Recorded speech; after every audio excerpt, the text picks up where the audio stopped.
Good evening, all. Welcome along to the LFC Daytrippers Forum. I'm your host, Andy Young. In the house tonight, we have Joe. How are you, Joe?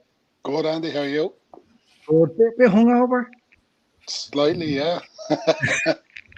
This is going to be a long hour. Yeah. 2 days. Just isn't working for you anymore. 2 days, yeah. Just had a few drinks. Stress of work and all. Oh, yeah. Hard around this time of the year, you know. You feeling a little bit better? It was that to me. Me, I'm brand new. Brand new. Listen, it is what it is. I don't like when Liverpool don't win. I get the royal hump. You know, I'm avoidable for about 6 hours, but listen, then you get over it. That's how it goes. You're looking good. That's the main thing. And Davo, very good. And I just love that kitchen every time you're in that room. Yeah. We'll bring you down for the tour, Andy. It's class, touch of class. You know, when you go into Davo's cafe, you're just going to see whopper shit all over the place. No, it's not like that. It's not like that. Now, the beard's coming on well. Yeah. Get to the barbers now before Christmas. You can tidy it up a bit for me. Yeah. Anyway, look, we have a few topics as usual, but I don't think there's anywhere else we can start other than the sudden and untimely passing of Jared Houllier. Shocked to learn that today. Really kind of hit me hard, this one, and I'll tell you why.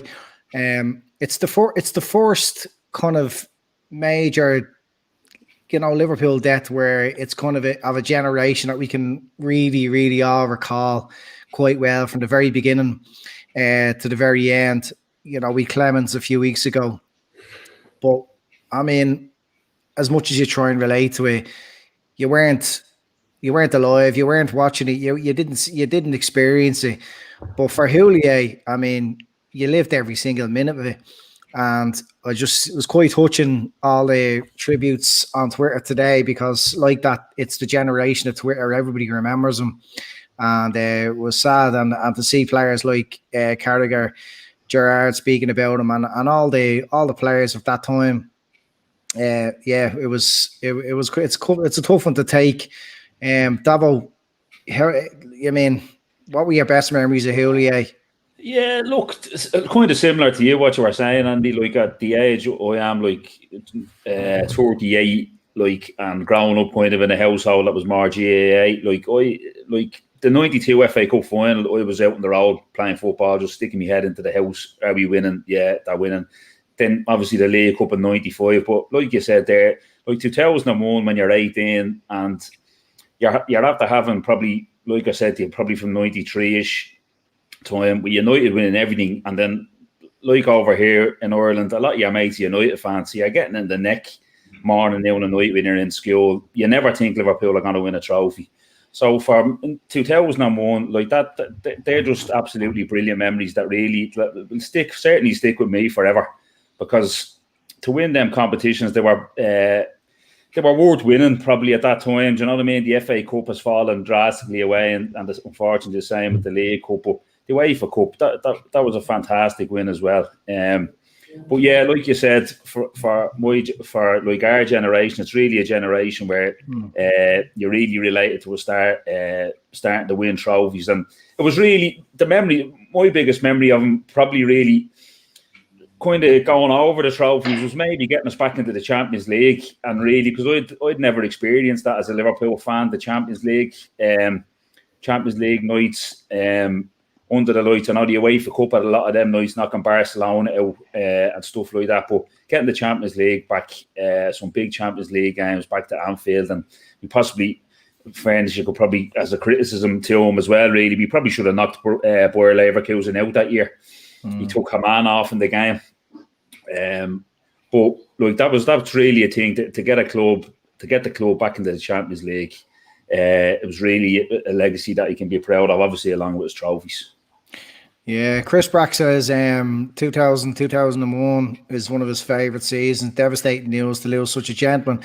And like that, it's the word that resonates with everyone today across all the tweets and all the tributes. People recall how much of a gentleman he was, and how kind he was to people, and how endeared he was to the people of Liverpool.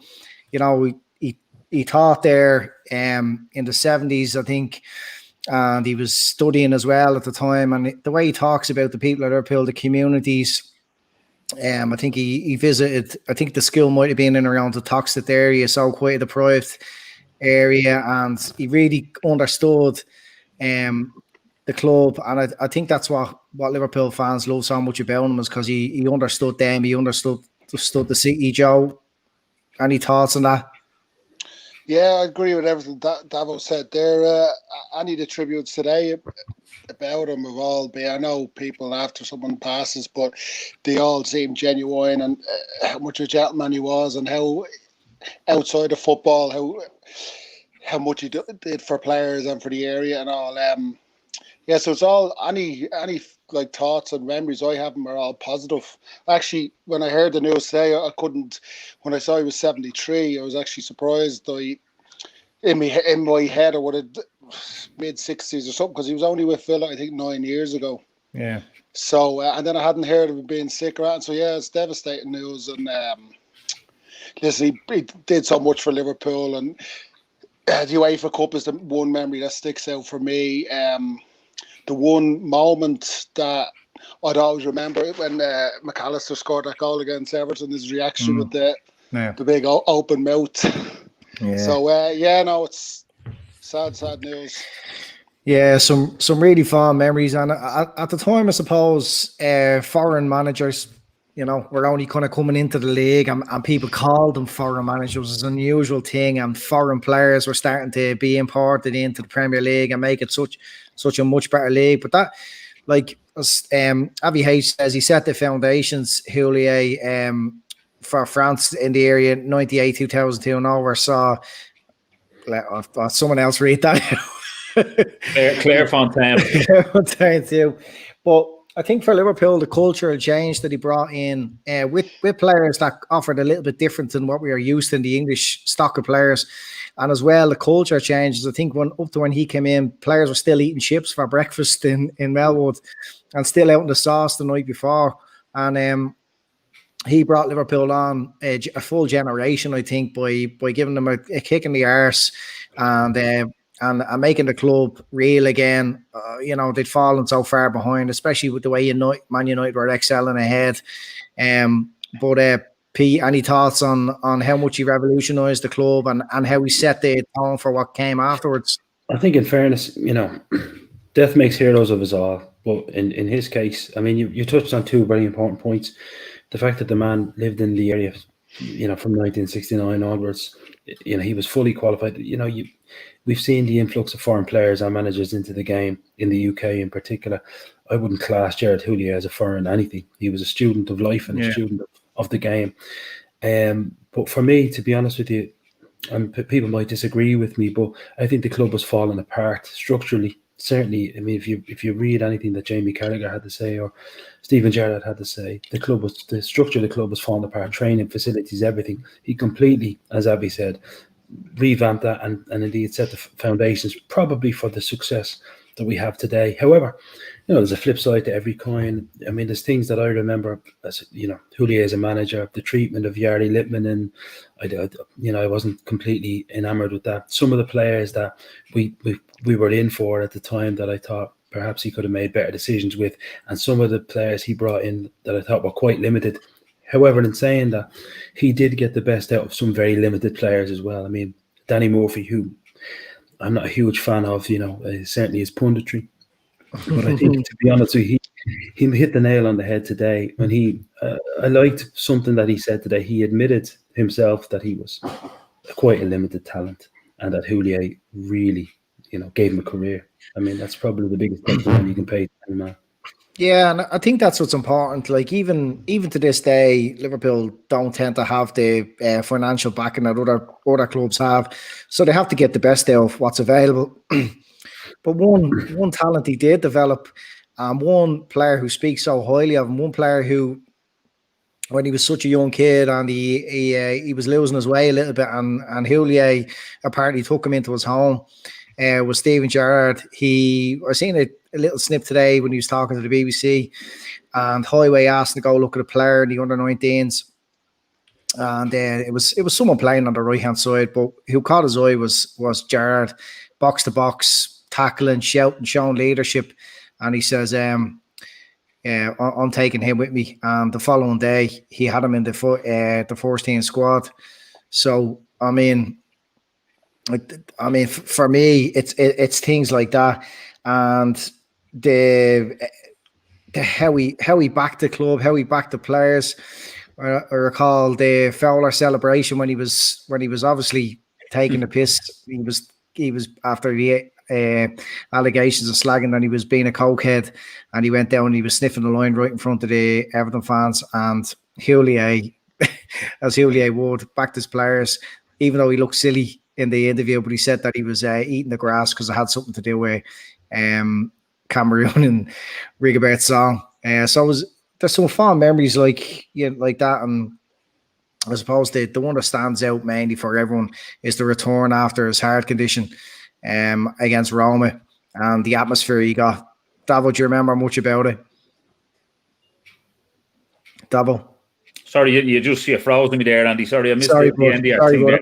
No, we're talking about the return. And so after his heart surgery, he came back early, and he came out to the full crowd at Anfield to be greeted by Capello. Gave him a big hug, and it was a happy memory. I think it's all, and the way the cop received him that night was amazing. Yeah, look, it was. I think I read today that I think the doctors advised him at that time not to be anywhere near the game and stuff like that. But it was obviously a game we needed to win, and not only win, we had to win by 2 clear goals or 2-0. So we obviously felt, and rightly so, to feel that, listen, me being there will, knowing the people, as Pete alluded to, being in the city for so long, knowing that him coming back would give the place a huge lift. And I think Capello showed an awful lot of respect there towards a fella who he obviously knows the stresses and strains of management, being in it for so long, and knowing that he probably knew that Houllier shouldn't have been anywhere near that for his own health, but respected that the man felt he needed to be there to give the place a lift. And ultimately, look, who's to say what would have happened if he wasn't there? I know Thompson did a good job as when he was there as caretaker, but listen, you'll always want your manager there in the line, especially in a huge game like that. And that's what I was talking about, the European nights. That was a massive night there. To have to get the win by 2 clear goals, whatever it needed to be, 2-0 or by 2 clear goals, and we went out and done it. And him being back there was obviously a huge part, and who knows what detriment it kind of paid to his own health. But look, he took it upon himself to be there. So listen, nothing but admiration for him. Yeah, I mean, I think that was the season that it was after the treble, and it was when we were supposed to really challenge for the league, and that was such an unfortunate thing that happened with his health. And also with, as Jono says there, his legacy would have been a lot bigger only for Ferguson and Wenger. That was right in the middle of Ferguson and Wenger having their home dingers. They were 2 fantastic teams, and maybe we would have got a look in for our first title in probably 10 years at that stage. Would you agree, Joe? Yeah. He probably, unfortunately, when you look back at the quality of Arsenal United back then, that as much he got, I think, the most out of that team. Now I know Pete alluded to the few signings he made. He did sign some average players, but considering how strong the 2 teams were, I don't think realistically winning that league, it was probably just a little bit too much for us to go and win the league with them 2 sides in that era. But overall, looking back, I can't see why any Liverpool fan would have any real negative comments about him overall. Yeah. Noel Tracy says there, didn't he teach in Trinity College too, lads? I wasn't aware of that. Maybe he did. Anyone? No? I don't know. Maybe he went to the Trinity Ball there one year and wrecked the gap with him. Yeah. But I mean, he was an intelligent man, and that's what we have in Klopp now as well. They're far more than just a football coach. You know what I mean? These guys are intelligent, and they've so much about them. And I think they're the type of people who are really successful at Liverpool, because they know know what it's all about there and what's important and what they need to do to make the supporters happy. So look, it's a huge loss to Liverpool, and our, from the LFC Daytrippers, our condolences go out to his family, and may he rest in peace. Look, we move on. We 4 topics chosen by each of the lads. It wasn't good at the weekend. So we were searching for something good to talk about, and I mean the only glimmer of anything good at the weekend was Curtis Jones. Even in such a shit game for Liverpool, he just showed something about him. Kind of reminded you of when we were absolutely dire around when Houllier came in, and with so many poor performers, and you looked on the pitch and you had a player like Gerrard there coming up through the ranks. For you, Curtis Jones, P, how good is he? What's the ceiling? I don't think it, and this is going to sound strange, I don't think bringing young players into the first team is about ability in as much as it is about the manager's trust. I mean, you'll always have 7 or 8 young players who are probably capable of stepping up, maybe not replacing first team players, but doing a job. I think it's never really about ability, especially when you're an operator like Klopp. I believe it's about trust. For example, you'll have young players, and I'm trying to think. Well, say, for example, take Mason Greenwood at Manchester United. He might score a couple of goals, a game for Manchester United, but he also might give the ball away in vital areas. He might do something silly. He might try and take on an extra man, which will cost a goal. I think what impresses me the most about Jones is his maturity, and he can see why, even over players like Shaqiri, like Minamino, you can see why Klopp actually trusts him. For me, it's not about what you do with the ball, it's what you're prepared to do without it, and what you're prepared to do. If you're prepared to do the simple things. We all played at some level, and you think to yourself, when you're on your way home, you think, oh geez, I scored a great goal, or I've done well there. But what the manager thinks when you're on the way home is, yeah, he scored a great goal, but he also gave the ball away 3 times, and that's why we lost the game 2-1. I think Jones is one of those players that takes on the advice of older players. It's interesting. I saw an interview with, I think it was, with somebody else talking about James Milner and his influence over Curtis Jones, kind of challenging him and cajoling him, saying, okay, you've got a great right foot, but how often are you prepared to use your left foot? Okay, it's good, you can take players on, you can beat a player too, but what are you prepared to do out of possession? Can you head the ball? He's constantly being challenged, and he's constantly reacting well to those challenges. And I think that's why he's in the first team. And people are starting to say when he's in the first team, they're not talking about who he's replacing. They're just saying it's good that he's here. That's trust. For me, the whole thing is about trust. A lot of people will talk to you, as I said earlier on, about, oh Jesus, why aren't more young players coming through? If you ever want to ask that question, the answer is always trust. Can the manager trust him with and without the ball? And I think Jones ticks that box. Yeah, he absolutely does. I mean, when he came in, what caught my eye and probably most people's initially was just in a positive way, the arrogance about him, the confidence. You knew, like, he was meant to be there. Certain players, they just seem to go into themselves when they get their chances. But I think the really, really top talents, and that's even when you sign players, they just hit the ground running. Like straight away, he was performing, and that kind of confidence, that kind of arrogance, is what I think it takes to really establish yourself and to start saying, I'm not just a young player here who's filling in gaps. I'm actually going to challenge the other fringe midfielders like Naby Keita. If we were to pick our strongest midfield at the moment as well, up to the rival of Curtis, we're probably thinking Fabinho, Henderson, and Wijnaldum. And there's all these other midfielders, and maybe at the start of the season, Curtis would have been right down the bottom of those. But now I think it'd be hard to drop him. And Joe, Kate has been one of our subjects. If Phil was on tonight, was going to be is Naby Keita, pound for pound the worst Liverpool signing ever. Now only Phil could come up with the logic for that one, but a question that was asked before the weekend, I think, because we were expecting Keita to be fit, was who would start? Who's ahead now in the pecking order for Klopp? Curtis Jones or Keita? I mean, I think it's Jones. Joe? I still think with if they bowled a couple of games and we were looking to play our strongest team, Klopp would pick Keita. Personally, I think that, but like when because of the injuries he's got in there, like when we have our strongest 11 out, fifth or sixth choice, fifth or sixth best midfielder probably after Fabinho, Henderson, THIAGO, Wijnaldum, he's there or thereabouts with Keita. In my opinion, he's ahead of Oxlade, Chamberlain, Milner now.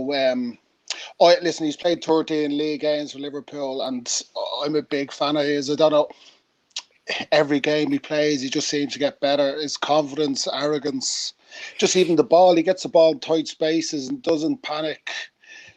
I don't know. Klopp obviously sees it every day, but just the more we're getting to see him, the more he's impressing me and everyone else. He just there's no real weakness in his game. And at 19 years of age, with only 13 league games, like if he gets a run, so how good could he be? I don't know. He's impressing me. I might be getting a bit carried away, but I think he can go all the way. I think he could be excellent. You know. No, I'm not. I won't get too carried away there. Go on, say he's gonna be better. He's gonna be better than Gerrard. He reminds me of Zidane. No, but he's excellent. Excellent. Yeah, I've seen a couple of comparisons with him, and he measures up quite close to Naby Keita in terms of style, in terms of what he does in the pitch, and you know those sort of key stats that both players offer. Brian Murphy says he was never going to go out with loan compared to other players. Management know how he's going to be a first-team player, and that's I fully agree. When you have such a strong team like Liverpool and such excellent players, look, I know we've injuries as well, and it's opened the door for Curtis a bit more, but for a player to be kept there and to challenge when you have such a strong midfield, it does speak volumes about him. And someone else there says, you know, Klopp doesn't see him as a young player anymore. Davo, what happens when they're all fit? Look, when they're all fit, I agree with what Pete said about obviously Milner taking him under his wing and all. I won't rehash all that, but Joe was probably right as well. When you think if you write everybody down, he is probably fifth or sixth choice. But I mean, I would always be. I don't even know if this is too sensational a statement around, but I would always say, if you can't get on the pitch, you're no use. It's like being bad in the air, bad in your left foot, lacking pace, blah blah blah. If you can't get on the pitch, you're no fucking use to anybody. Yeah. So like, I think fucking there was an old NFL coach, Bill Parcells, said the best ability you can have is availability. And if you can't play, you're no use to anybody. He's always fit. He's always fit. He's always available. Keita, listen, we were there, myself and Joe, the West Ham game a few years ago, the first day of the season, and when we thanked him, and he was absolutely sensational. We all thought, Jesus, what a player we have here. But like he's been mismanaged, fair enough, at international level with injuries and stuff like that. I think, like what Joe said, I think if you go through the nuts and bolts of it, we signed them early and left them on loan because Klopp liked them so much. So I would agree that if they were all fit and had a couple of games, Klopp would probably stump from over Jones. But I think we spoke about Jones a couple of weeks ago before here, and the best thing you can say to him is, listen, he's in that mix, and no matter what game it is, United away, City away, whatever game it is, I don't think Klopp has any bounds of playing him in any game. Really. No, absolutely not. He's not concerned. He's not concerned at all that he's going to let him down. Look, the Keita thing, you know, with fear of becoming across a Keita basher. I mean, I'm not a Keita basher. I want every player to do well. I think he's extremely talented. If he could stay fit, I'm sure he'd be quality. But we paid big money for him, and at the moment, he's probably worth a lot of money. You know, he could probably sell Keita back to Germany next year and you've Curtis Jones there, and whatever you lose on Keita, you've Curtis Jones, so there's no concern. But still, look, we're going to need players. We're going to need everyone this season with the amount of injuries. We're going to need Keita to find some sort of form. And when I say form, I mean fitness. The most games he's ever stayed fit for is something like 6. But yeah, and that's a great quote by yourself there. I know that you just made up, Davo, about him being. I didn't make it up. You know what? It would have worked. Yeah, it would have worked. It would have worked if Phil was on. He'd have loved that. Yeah, but NFL talk. Or surely, surely we're gonna have to talk about his run yesterday where he nearly scored. No, that was savage. I mean, that's it. Like, I mean, and those are the fine margins. I mean, if he scored that goal yesterday, the whole world is probably talking about him. It's Liverpool fans. But like that, yeah, Pete, on Davo's point, availability, it's a value in itself. And who we're probably going to lose at the end of the season, we should be pulling out all the stocks there to keep an Alden at the club. To be honest with you, I'm tired of people talking about Keita with any value or any. It's an absolute flop sign. I'm completely with Phil. You know, I'm tired. I used to rinse Manchester United supporters online. Rinse them for talking about Pogba's fantastic ability for France, the things he's achieved. The bottom line, Paul Pogba's achieved next to nothing for Manchester United. Naby Keita for Liverpool has achieved less. You know, for me, I'm with Davo. You know, it's more than about availability. It's about, you know, just do something. It just hasn't worked. Yeah, he might move on, and it might be, oh, why did we sell him? But we've sold him because he hasn't done anything for the club. And you know, he give me all the excuses, all the injuries, and all the whatever in the world. It's just not. It hasn't happened, and it doesn't look like it's going to happen. Every time he gets a start, he's off within sometimes 8-9 minutes. Or, you know, for me, sometimes it just doesn't work. You have to cut your losses. Yeah. I mean, if anybody came in with a 30 million bid, you'd be saying, snap the fingers off. Because he hasn't done 10 million quid's worth of work, let alone the 53 million that we paid for him. I don't see anything. I see glimpses against Bournemouth last year. I've seen glimpses against West Ham. I'm not looking for glimpses. This is Liverpool Football Club. I'm not looking for glimpses. Looking for consistent performance. At 19, Jones has done that 13 times. Naby Keita has done the subtotal of nothing. I don't know why we're talking about him above talking about anybody else. He's just not in the picture. Not in the frame. He hasn't done anything for Liverpool. You see some fans today comparing them with like Keita and Gini as if he'd be a replacement for Gini. If he goes, no, he fucking won't. He can't get on the pitch. And the warrior. And he was made of biscuits. That's as simple as that. Gini Wijnaldum is a warrior. He's flying fit. He's brave. He's as good defensively as he is in an attacking mode. He's a leader. He could be a potential captain. He's at the absolute peak of his career. I mean, I always say this, you know, in jest. I say, you know, black don't crack. You know, people talk about his age. Don't forget about his age. When Henrik Larsson signed for Barcelona, they gave him a medical and they said he had a physiology of a 26-year-old or 25-year-old. I think he was 34 years of age at the time. Gini Wijnaldum has the same type of physiology. Give the man his 4 years and his money, because let me tell you, whoever he goes to will improve no end. And that's another problem for us. Give the man his money. It's his last big contract. If there's anybody with any sense of the club, if this is another Mexican standoff, this is not like Emre Can. This is not the same. Yeah. Gini Wijnaldum goes to a Bayern Munich, a Barcelona, a Juventus, and he immediately improves those teams. Yeah. Why on earth? That's an excellent point. Look, we've got players like Keita and like Ox who are, you know, they should be at the peak of their careers and their injuries, and like their contracts are 4 years. James Milner came into Liverpool. I know they got him on a free and they gave him a big contract, but it's when somebody. They're aging, but you know they've got loads of years left in them. Some players are finished at 30. Players like James Milner are still going at 34, no problem. And Wijnaldum's going to be one of them. Look, this show is all about the comments from the viewers, and even when there's a dodgy one, we'll still put them up. That's a mad one. Gas says, I think we need to get rid of Bobby, Naby, Ox, Shaq, Divock, and Joe. Yeah, I agree with a few of them. I know Joe would probably agree with Bobby. Yeah, I don't. Bobby, Naby. That's actually a good point he's making. Yeah.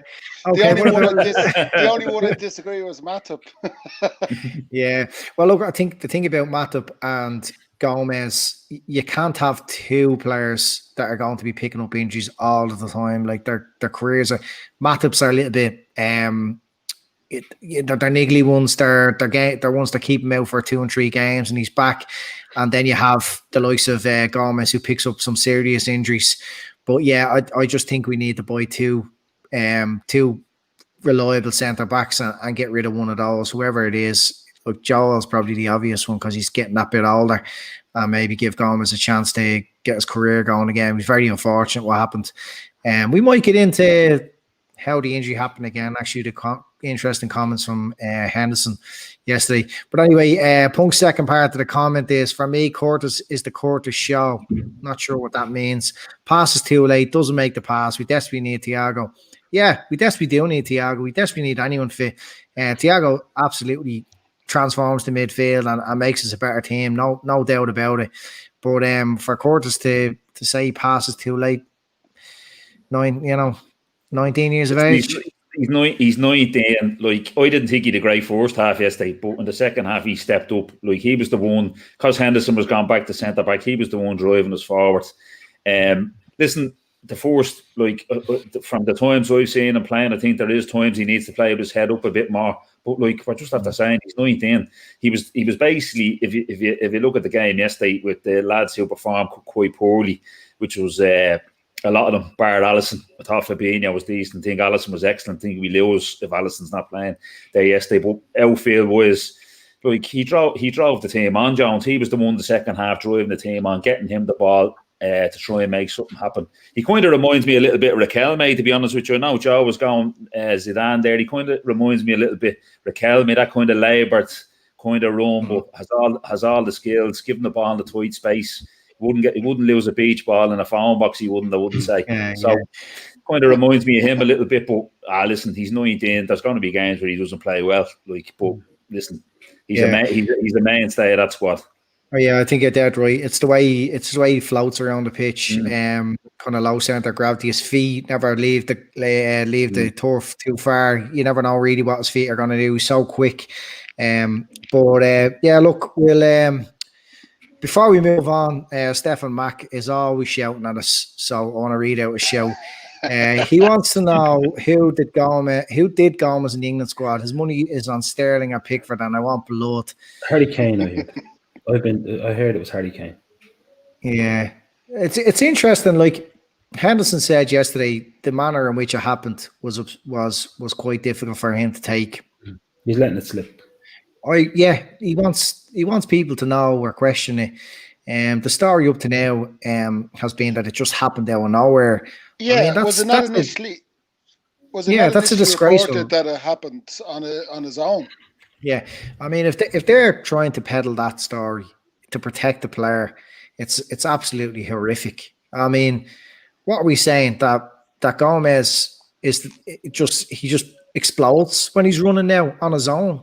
I mean, what are you trying to say about the player? Like, look, things happen in training. If a player put in a nasty challenge in training, he should be disciplined or left out of the squad or whatever. But it was an accident. You just come out and say it was an accident. And for the player himself, he would come out and apologise. I think Gareth Southgate was far too quick to come out and talk about the fact that he was on his own when it happened, for him to be actually on his own. There was obviously a challenge, and it was obviously somebody for whom is already in the spotlight, and as the English always do, need to protect my money. That's why my money's on Kane. Yeah. At the end of the day, people are talking about him, as you've covered on the show already, ducking under the ball, making it back for people. Yeah. Nothing surprises me with that sleeving cunt, to be quite honest with you. And I don't use that term. I hate that word. But try not, because that's the word that gets banned off YouTube. But nothing surprises me with him. Because I'll be honest with you, it sickened me this week to watch people go on about about the other things that he does that we won't discuss now. We've already had a show based on it. Coupled with the fact that Jose Mourinho is now his manager and who has instructed everybody to be CUNTSs, nothing surprises me. After Van Dijk's injury, a week and a half after Van Dijk's injury, to be honest, you know what? I wouldn't lose any sleep if somebody went through Harry Kane for a shortcut and put him out for 6 months. To be honest with you, I'd accept. I'd definitely accept that there was something weird about Henderson comments, but I'd find it, in this day and age, I'd find it very hard for something like that, if something happened, for it not to leak out somewhere. Considering the English, now maybe they've learned, and maybe, I don't know. Do you know what I mean? I'm just saying, with the way the English press is around the national team over there, I'd find it very hard to believe that something didn't leak out. But I have to say, Andy, I do agree there is something a bit strange about them comments. So maybe there is something there. Well, look, Dan J is probably being a bit more rational than the rest of us, and he says he doesn't believe anyone injured Gomez, and a lot of England players were distressed by what happened, and Henderson was just reiterating that. Maybe. They might say it all. Do you know what? It could be a line into maybe that.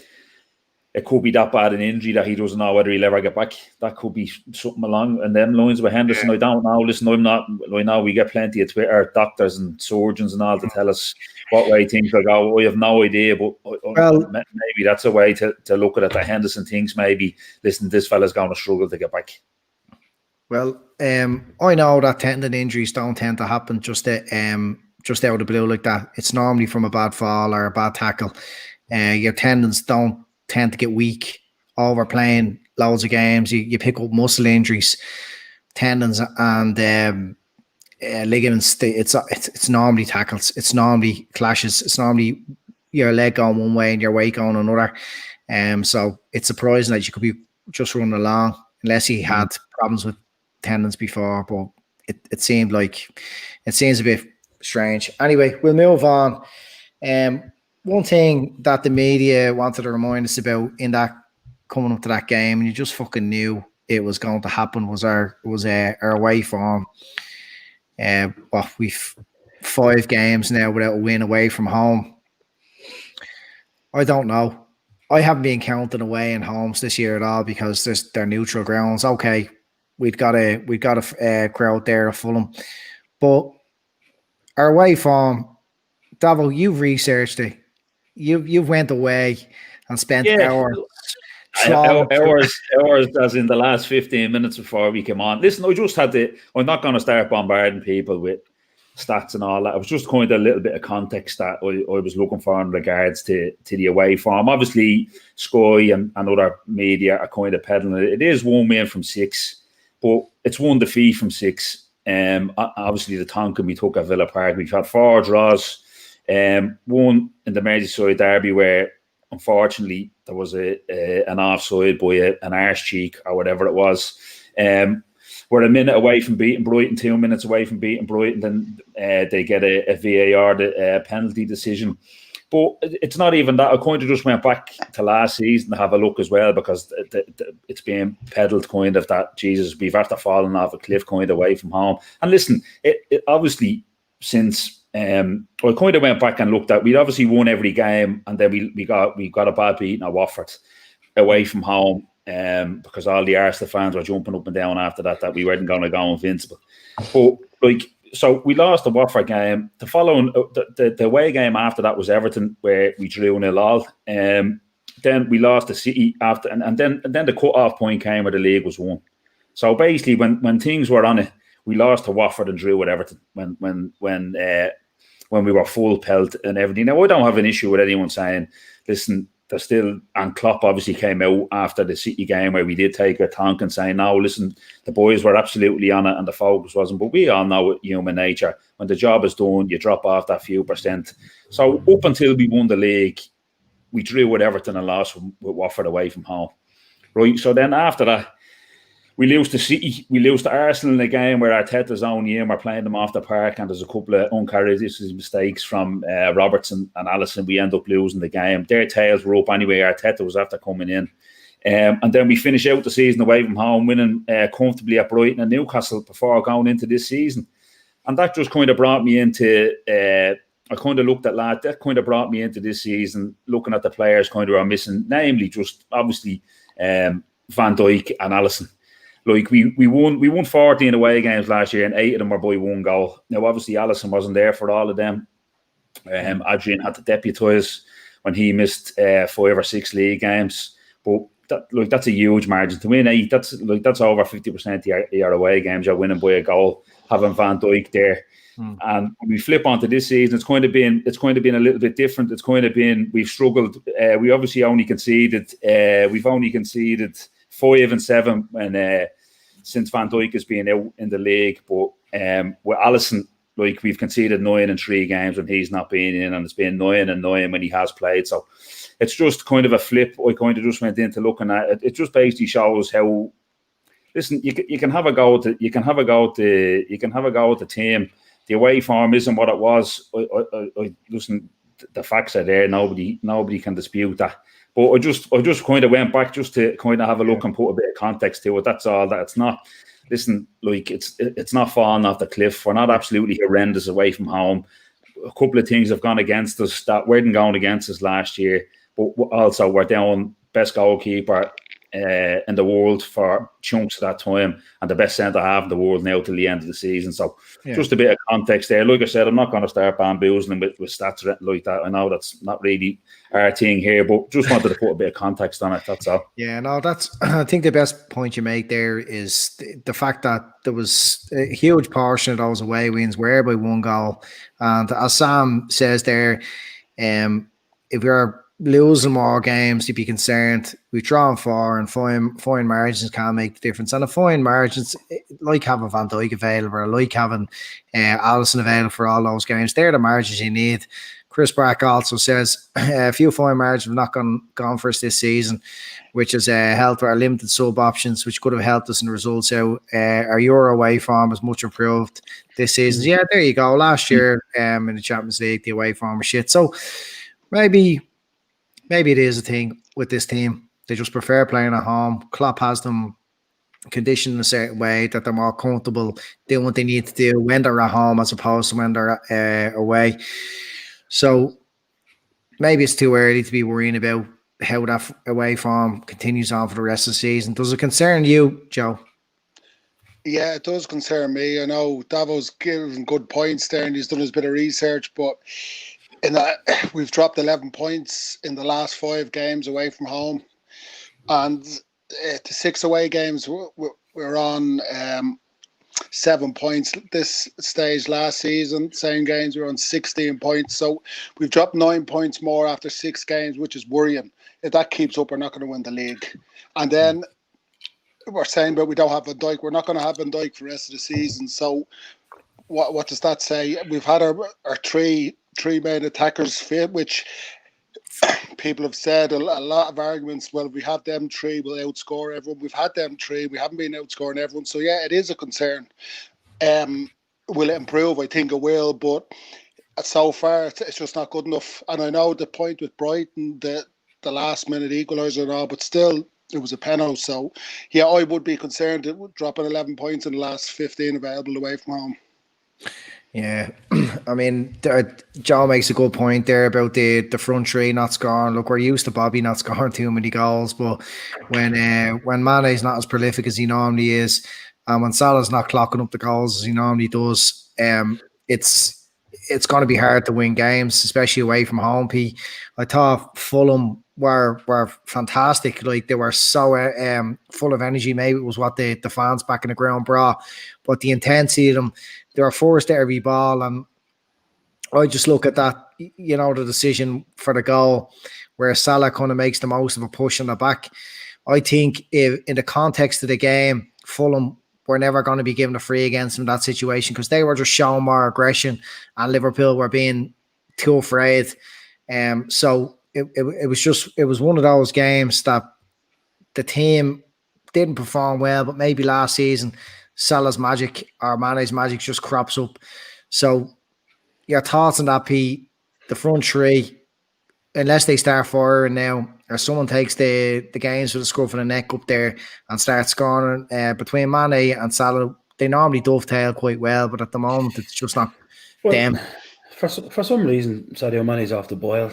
I don't, everyone's entitled to have a quiet spell, but he's off the boil. But in saying that, you're talking about 15 players between the start of the season and now who've been unavailable for us. 15 players who could arguably be classed as first-team players, and to still be joint top of the Premier League.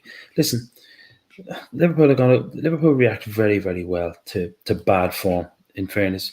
But I've always thought it would be a problem. It's always a problem with every side that wins something or that wins a trail of trophies. You become everybody's cup final. I mean, Fulham hardly put up a performance against anybody this season, but Albert Lookman looked like, what some of our fans think Naby Keita is on Sunday. So you got to consider that it's two things. It's learning how to deal with being absolutely everybody's cup final, and getting just that rhythm back where people are available, that confidence, that depth, the squad depth is back. And I mean, the bench on Sunday was horrendous. Don't even want to talk about the options that we had to come off the bench, and players are aware of that. Listen, that's as bad as we're going to play against anyone, and we get a point at a tricky away fixture. No matter how anybody wants to look at it, we will improve. People will be available, bar Van Dijk, obviously, and we will go on another run of maybe 10, 12 games where nobody can touch us again. Fully confident in that. The front three have to do it. You're right. Salah has to step up. Mane, for me, has to really step up. He hasn't. For me, I'm a little bit worried about his form. Is there something going on there behind the scenes? Don't want to theorise, but you wouldn't know. And it's time for Bobby, now that Jota is out, it's weird saying that it's time for Bobby to chip in with a goal or two. But I think we'll go on a little run.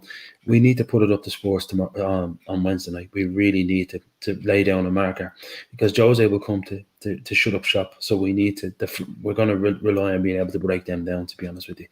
But I'm confident. I'm confident.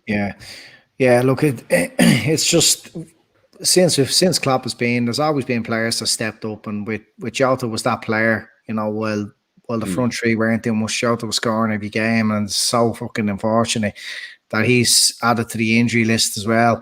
James Doherty says this season could be a write-off, but Klopp and the team have us still in the fight. No team can get 6 or 7 big injuries and players to win things. Yeah, he's dead right. Like, there's Liverpool joint top of the league. If a couple of the other games had went their way with marginal decisions or marginal moments in the game, we could be 5-6 points clear on top.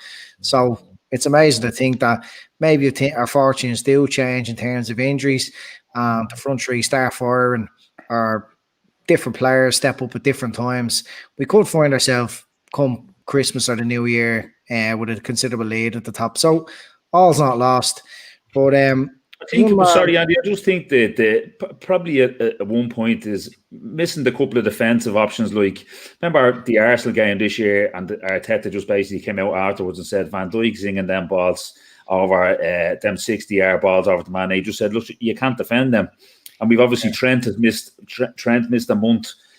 Van Dijk being out means Fabinho goes back in. I know we've had bodies to come into midfield, but I think that all affects probably our scoring in a funny way, but that you're down the defensive players. It probably can affect the front three as well, not getting the service, not getting the patterns in play that they used to with the other ones there. So could be something in that. That's all.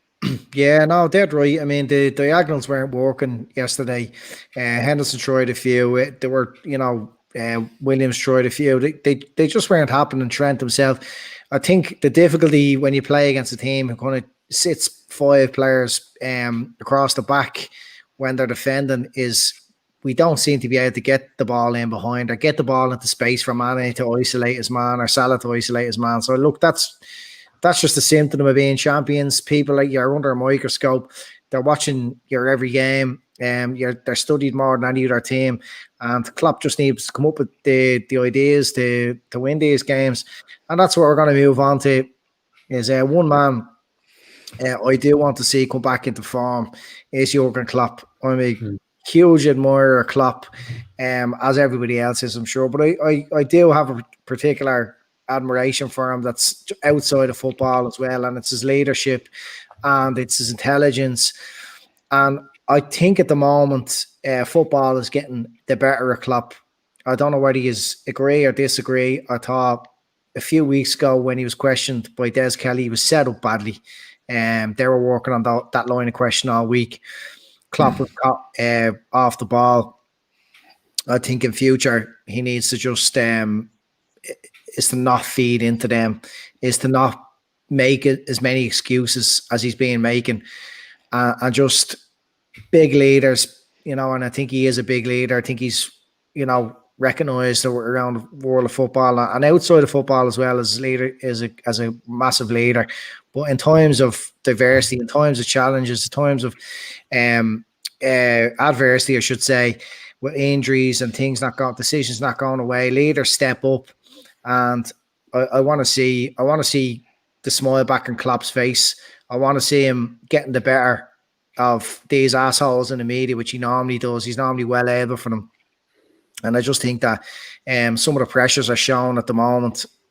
I'd like to see the comments flying in about that as well. See the people agree with me or disagree with me.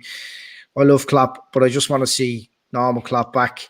Davo, what have you made of Klopp's demeanour and the way he is at the moment?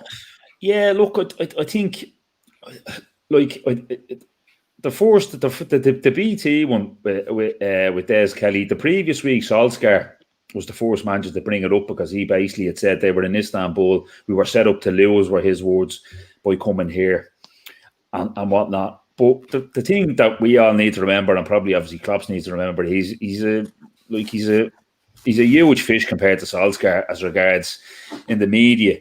So it's like he came out, he gave Solskjaer a bit of he defended United kind of a little bit. But the media are always, like you were saying, that line of questioning would have been set up with BT all week. And listen, he did buy at times. I personally didn't think it was as bad as some people. Like others, Klopp was making his point. Like Des Kelly obviously was making his point rightly. So, well, listen, you need to go to your CEO, and that's fair enough. Like, I've no problem saying listen, Des Kelly got the better of him. I didn't think Klopp had a meltdown or a Kevin Keegan moment like that. I just think that's he just basically said how he felt. He obviously got set up. BT would have been gone with that line of questioning all week. Funnily enough, I've listened to a couple of his press conferences, not with the television media, but with the written media after games, and he's fine. There's absolutely no issue. He's still back to his best. He doesn't have any issues dealing with them. Maybe it's a television media that's got under his skin.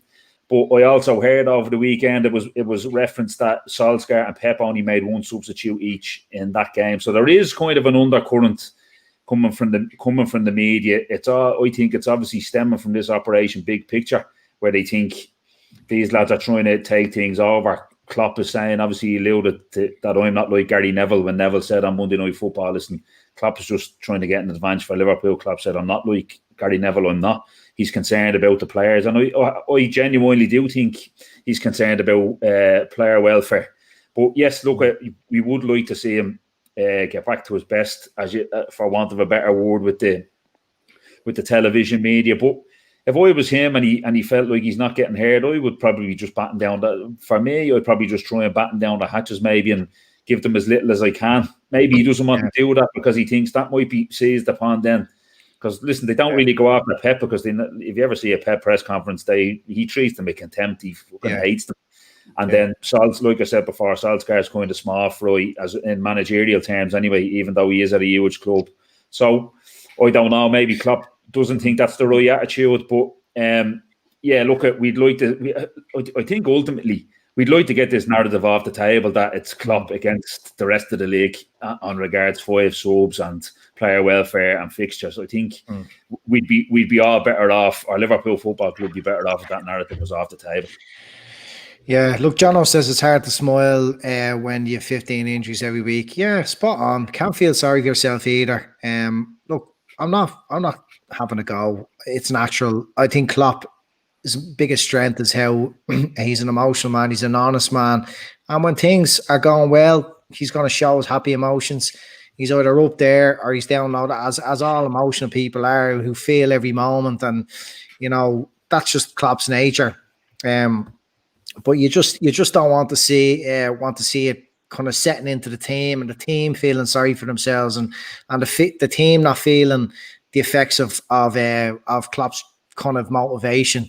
If his mind is elsewhere and fighting with Des Kelly. I mean, I like when managers treat the media with contempt. I used to love when Kenny did it. At the end of the day, they're not your friend.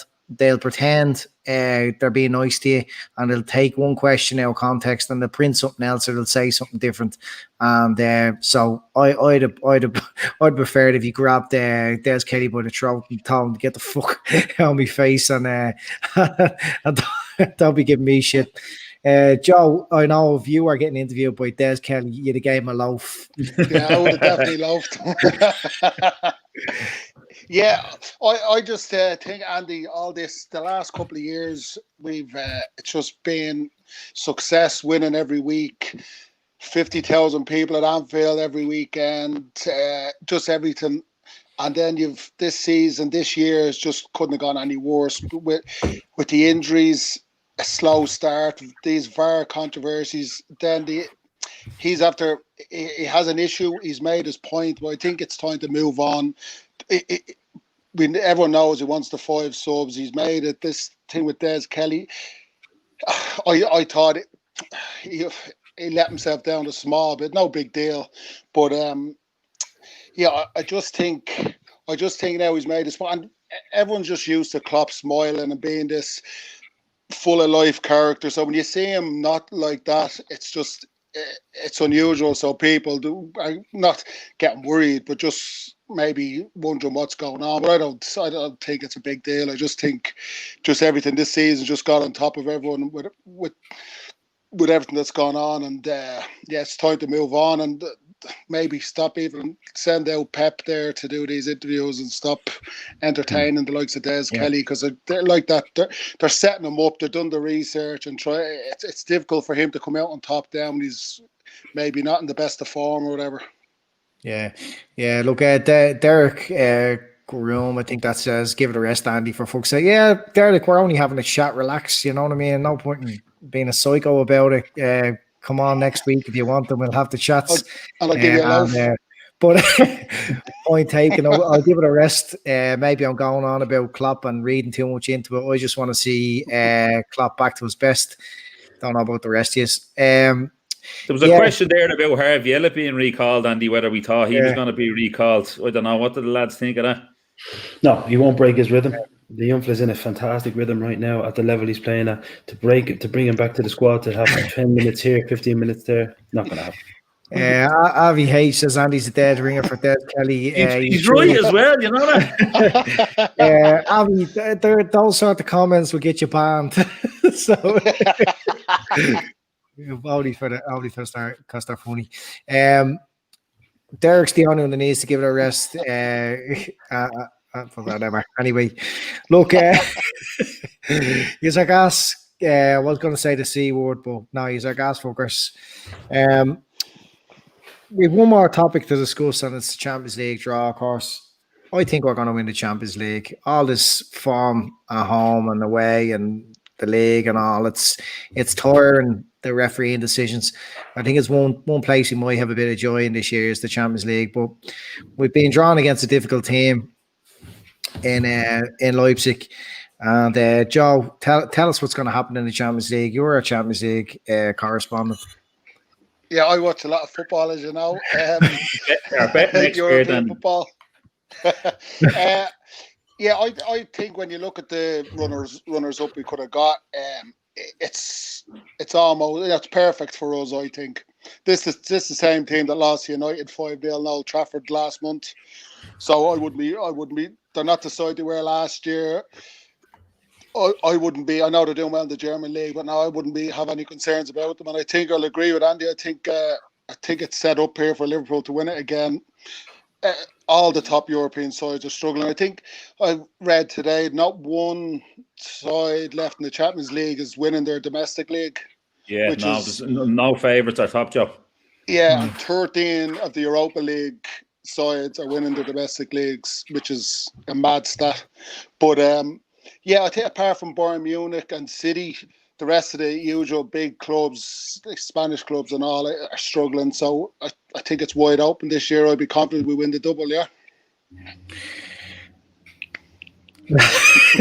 Yeah. That's one of the 47 bets. It sounds like we need a new addition to the Kenny Clouds. Harry says, do you think Chelsea can win the Champions League? and he's been very kind to give us a super chat for that. Pete? No, I think in order to win the Champions League, you need to be able to defend, which is why, strangely enough, I think Atletico Madrid are genuinely in with a shout this year. I think the one side that don't seem to be suffering, they seem to be able. They have a consistent way, a consistent plan. This could be the year for the team with the plan. We spoke earlier on about Leipzig. I think Leipzig don't have a plan B. It's like Leipzig. Nagelsmann reminds me of Klopp when Klopp took over Liverpool first. We were 3-1 up away at Bournemouth, and we lost the game 4-3 because Jurgen Klopp, in my eyes, didn't seem to have a plan B. It was like, we just keep attacking. Leipzig lost 5-0 to Manchester United because Nagelsmann doesn't seem to understand that he has to change the way he plays against teams that want to sit deep and springboard on the counter-attack. Now, it worked at home against Manchester United. They blitzed them for 30 minutes. Then they tired a little bit. I think this is the perfect tie for us. As far as winning is concerned, I think we can go far. But this is the competition where you miss the best defenders that you have. Or rather, not even the fact that they're the best defenders in the world, or rather, Virgil van Dijk is, that set way of defending. This is what the Champions League is about. That's why I think Atletico Madrid, if we don't win it, as much as I hate saying it, I think this could be their year. They just have a way to grind teams down. They're doing well in Spain. They don't give much away. Could be their year. Yeah, I haven't been watching too closely, but they were poor on Saturday against Real. Did you happen to catch a Pete? Yeah, listen, when a derby like that, everything goes out the window. They were a bit unlucky with the what's classed as an own goal, and I think that really knocked the wind out of them. Listen, things like that happen. If Atletico aren't feeling pressure, or if they haven't played during midweek, maybe they've got more wind for that. But in the Madrid derby, anything can happen. They could win the reverse fixture 4-5-0. Yeah, I held out much more hope for Leipzig in the first game against United, Davo, and United made absolute shit out of them. And I was thinking to myself, what's happened to them? Are they shit anymore? Are they now like a poor team? But as Jono says, United turned up for 10 minutes and nearly got something a bit against them. That's true. They're not the team they were, really, are they? No, listen. Obviously, losing a player like Werner obviously makes it very, very would make it very difficult in any team. From what I've seen of them, they don't really. It's kind of play with a false nine. They don't really play with. They don't really have an out and out centre forward. The game at Old Trafford, from what I've seen, I just watched the BT goal show. I couldn't put myself through 90 minutes watching United. The goals they conceded were stuff you'd see in fucking Walkinstown Park. You know what I mean? Like, the two lads were on the halfway line. I don't rate Upamecano, and now Grizz likes him and stuff like that. Anytime I've seen him, I think he's fucking useless. It just makes poor decisions. I think Kanate beside him is probably slightly better. But they played a high line at Old Trafford. They played on the halfway line against three of the quickest forwards probably in Europe, or three super really, really quick centre forwards, and they got eaten alive. Pete is right. They came out, blitzed them for a half an hour in the second game, and then they were lucky and unlucky. The penalty United got was dodgy. How the second goal was given, considering it goes in off Maguire's arm. Listen, VAR, who knows what way that's going in Europe. But listen, the thing about the Champions League is, it's obviously the draw came out today and we have to do our bit of talking, a bit of predicting. But I would be very, well, obviously hopeful is the wrong word considering how injuries are going. But Jesus Christ, I would be hopeful come February comes around that we've a lot stronger squad available than what's there at the minute. Obviously, Van Dijk is out for the season, and Gomez, but regardless of them, get our midfield players back. Who knows if we do a bit of business in January, but get our midfield players back so we have a full complement of midfield, and that gives us an awful lot more options going into that game. Yeah, I think it's a good tie for us. I think defensively we're a lot stronger than United, and I think we'll get through. I think we'll get through. Yeah, Brian Murray says if Anfield has the fans back, and we get a new defender in January, we could go all the way to where he has to be Bayern Munich. Yeah, I agree there. it's going to be in the new year. There's going to be changes where it's a couple of months from now. Hopefully, I'd be more confident. I always think with the Champions League, Andy, the last 16 is huge. And if you can get through the last 16 into the quarterfinals, the next thing you can start seeing a route to the final. I would be more confident of us getting from the quarterfinal to the final than I would be getting through the last 16. As in, I think if we can get through the last 16, I think I'd say to myself, right, fucking game on. You can see a route to the final. The last 16 is it's like the tricky one. Get over the hump of the last 16, and then I think it really opens up for you, especially when we're such a good side. Yeah. Dylan S says, I hope we at least sign a centre back in January. I think it has to happen. I can't imagine a situation where we don't go in and just pay the premium it's going to take to bring someone in that would have been brought in the summer. It needs to happen. I just can't see it any other way. Prayag says, what's George Clooney doing there? I assume he means me. Thanks very much. It's better than Des Kelly, definitely. So, Prayag, you're going to stay, and Avi H, you're getting banned. That's being decided tonight. Can't ban Avi. I like Avi. No, Avi's good lad. Look, we'll kind of wrap it up. We'll just talk about Wednesday. Spurs, massive game. Spurs seem to be just okay. Look, they're level on points with us, but you'd nearly think they're the team in form. The way Son is playing, the way Kane is playing, they seem to have a huge threat there, and just it's going to be difficult for us no matter what way you look at it, Joe. Yeah, well, I know I've beaten on this about the last month or so, and I'll stick to it. I still think when it comes down to it, Spurs, it's going to be between ourselves and Spurs. I think they're the side we have to worry about. Obviously, if there's an injury to Son or Kane, it changes everything. But at the moment, they've got lucky with injuries. And they're just so solid at the back of the midfield. If they go 1-0 up, they're almost impossible to score against. It's just like the Mourinho 10 years ago. And I am genuinely worried about them. If they keep everyone fit, and if Bale gets a bit of, like Bale is going to will eventually get in that side and start scoring goals. So they have everything if they stay fit, and with the injuries we've had, it could be the year they win it. But as for Wednesday, yeah, I wouldn't be I'd expect us to draw, and I'd say both sides would be happy with that. We're not going to win. You can log that. Chris Brack says, log it. Chris Brack says I look like Dave. I can't believe this has turned into a show about who I look like. Andy's more. It is from there. Andy's more Jeff Shreves. I'm looking at there, Spiky. Chris, I'm going to knock you out.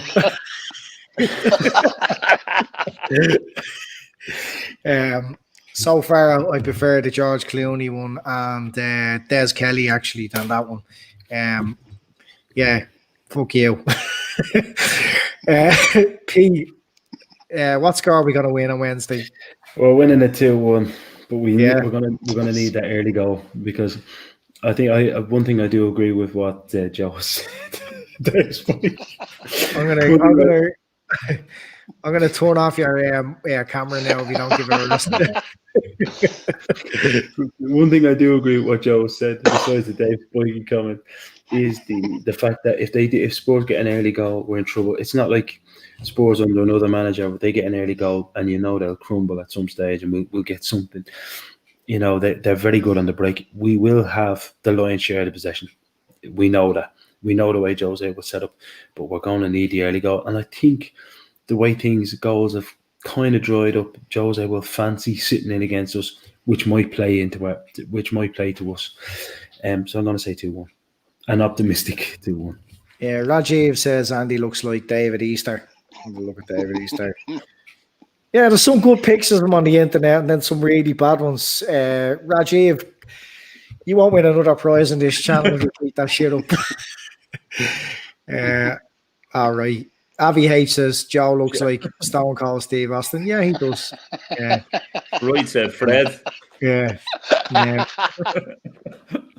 But look, yeah, they're they're all funny there in the comments tonight. Fair play, these lads. Comments are flying, in fairness. Yeah. No, I hope this doesn't become a regular section of who Andy looks like. Get your pigs in. Yeah, dickheads. Anyway, Davo, Liverpool are going to win. What score? I think I'm gonna go for I say we'll win 2-1, no matter we're playing Fulham or Kidderminster Harriers or Spurs. And I'm gonna go 2-1, but I am a little bit worried about it. But I'm gonna back the lads to come back to form, Mane and Salah, and Firmino to really come back to form and to get us the win. I'm hoping Matip is fit to play, because I don't know whether he'll go. Would he be tempted to go Henderson a centre back against Kane because he knows him from England, or would it be you're down to Reece Williams or who's the other thought, or Phillips? Yeah, Phillips. Sorry, you're down to either of them two. I'm not sure whether he'd go for that with Kane and Son there. Yeah, I'd probably say Williams would probably be the one if he was going to go for it. But I think. Listen, I'll put it this way. I think we're going to have to play very well to win the game. I think the performance levels will have to be probably the Wolves at home and probably a little bit more to win the game. But I'm backing the lads to come back in the front three to come back to form and for us to nick a win. 1-0 or 2-1. Yeah. Look, I'm never going to say Liverpool are going to get anything other than a win. Hopefully, Matip is back. It was back spasm, so there's some good drugs out there to help your back stop spasming. And we need to, look, without being too hard on players like Matip who tend to be out for little games, and Lovren was the same. Come on, lads. We need you this season. You know what I mean? We've enough players out with knees blown up and ligaments falling apart and tendons. So just fucking play through the pain. The pain. We'll leave it there, I think. Otherwise, it's just going to be more comments about who we all look like. Jacob wants to know what the lineup is. I mean, I don't think it's much different from Fulham, lads. No, I think centre half is the main issue. As Davo was saying there, I'd be amazed if Phillips starts. If Phillips starts, Son will just play off his shoulder and he'd destroy him. So I'd probably expect Henderson to play there, and the rest to be the same. Yeah, look, if Phillips plays, we're going to play a little bit deeper, as we've seen every time Phillips has played. And look, I think he's been excellent. He's got a physical presence that he, Kane might not find himself close to him, and Son might be trying to play off him, but I'd have no problem with Phillips playing. Anyway, we need to win. We need to go clear at the top. We'll leave it there. There's loads on this week. There'll be the midweek fix, which I'd imagine is going to be a reaction to the Spurs game, and then Friday night the show as well. We'll fill you in. Thanks for watching and comments to all your funny bastards tonight. We'll see you in the forum next week as well. Thanks, Joe. Thanks, Andy. Cheers. Yeah, sure. Like last night, you didn't even remember me asking you coming on, so fair play to you. Pete it was a short notice fill in for Phil himself. Who keep the lawyers happy. You were excellent choosing. Thanks, Davo, as usual. No sweat, Andy. No sweat. Regular now on the forum. Yeah, Joe, enjoy your trying to sleep tonight. Now you'd be roaming around roaring in the middle of the night. I know. I'm dreading it. Oh, stop. Put your foot on the ground.